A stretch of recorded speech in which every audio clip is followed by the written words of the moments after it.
Cela fait bientôt presque une année que j'utilise le Sony ZV-1 et après tout ce temps, je souhaitais vous en faire mon retour d'expérience en vidéo. Salut, c'est Ced et aujourd'hui je vous partage mon histoire avec cette caméra qui m'a littéralement conquis. Au commencement, lorsque je me découvris une passion pour la vidéo, je me servais plus particulièrement de smartphones, pas toujours enrichis en qualité et en détail dans l'image, mais je m'en contentais, sûrement dû à mon ignorance sur le sujet. Le temps passa et je compris très vite que si je souhaitais me perfectionner dans ce domaine, cela devrait passer par un investissement dans un appareil déjà dédié pour cette tâche, mais également plus pointu de par ses réglages disponibles et sa possibilité de me faire progresser dans mon évolution. Ma première caméra fut une Sony, je m'en rappelle encore, le modèle RX100 Mark V.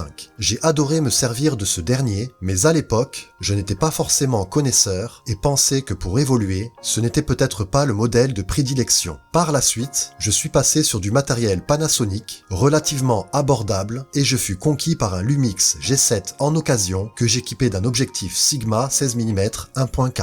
Ce combo me permit de commencer réellement à apprendre le monde de la vidéo, ses réglages, etc. et à diffuser mon contenu sur cette chaîne YouTube. Cela m'a vraiment aidé à me familiariser avec des caméras, mais voilà, comme on dit, on revient toujours aux sources, et avec l'annonce de la sortie du nouveau Sony ZV-1, je m'y intéressais longuement, et par la suite, je décidai de franchir le pas et de me l'offrir. Donc cela fait maintenant 1 an que nous nous sommes rencontrés, et je tombais tout de suite sous ton charme. Tes caractéristiques n'étaient pas forcément très poussées, mais pour mon usage, cela devait me convenir. L'avantage avec toi, je pourrais même dire les avantages, car il y en avait plusieurs, c'était déjà ta forme compacte, me permettant de t'emporter partout où je le souhaitais, ton objectif intégré et de qualité, avec un zoom très pratique, le rendu de ton image plus que convenable et plutôt riche en détails, malgré la petitesse de ton capteur de 1 pouce, tes multiples réglages m'offrant la possibilité de te personnaliser, comme ton autofocus ajustable et précis, ou tes différents profils d'image. Et bien sûr, l'évolution autorisée dans le temps grâce à toi. Je créais pas mal de contenu avec toi et m'habituais de plus en plus à ton usage, mais un jour, ton grand frère arriva sur le marché, le Sony ZV-E10, proclamé comme ton remplaçant, tant adulé médiatiquement, avec même parfois un message donné plutôt mensonger. Je l'ai quand même testé après t'avoir revendu à contre-cœur, et mis à part une hausse de qualité et de détails dans l'image, je me sentis vite frustré par des défauts très peu cités. J'ai même essayé plusieurs configurations, notamment avec divers objectifs, pour compléter une panoplie pas forcément nécessaire, et surtout qui devenait très rapidement chère. De nombreuses fois, je me rappelais de toi et de notre complicité, et je gardais en moi un sentiment d'inachevé. Donc après une mûre réflexion, et en étant revenu au smartphone au passage, je pris la décision de te reprendre et de nous laisser encore une chance. Revenu dans mes mains, après avoir divorcé de ton autre membre familial, je fus excité comme lors de notre première rencontre. Je rappris à t'utiliser, en approfondissant même encore mon initiation avec toi, et continue encore maintenant en suivant ma voie. Tu as sûrement des défauts, comme ton autonomie très minime ou ton grip presque inexistant, mais heureusement des solutions ont été trouvées pour te rendre encore plus plaisant chaque jour passé. Beaucoup parlent déjà de ta relève, le ZV-2, mais pourra-t-il t'égaler dans ton rapport qualité-prix? On verra. Le temps nous le dira si c'était écrit. Mais en attendant et comme auparavant, tu es et restes la caméra parfaite pour moi.